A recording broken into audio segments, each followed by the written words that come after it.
ভালোবাসা আসলেই অসম্ভব সুন্দর যদি সেটা মন থেকে আসে, যেখানে দাবি নেই, শর্ত নেই, থাকে শুধু একজনের পাশে থাকার ইচ্ছা। যে ভালোবাসা চোখের দিকে তাকিয়ে বোঝে কষ্ট, যে ভালোবাসা চুপ করে থেকেও বলে আমি আছি, ঠিক আছি, শুধু তোমার জন্য। ভালোবাসা তখনই সুন্দর হয় যখন কেউ বদলাতে বলে না, বরং বলে তুমি যেমন ঠিক তেমনভাবেই চাই তোমাকে।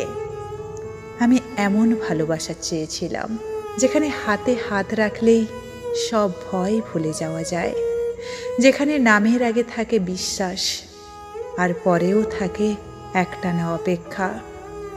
ভালোবাসা যদি সত্যি হয় তবে সেটা কখনোই কষ্টের হয় না, তখন সেটাই হয়ে ওঠে জীবনের সবচেয়ে অসম্ভব সুন্দর অনুভব।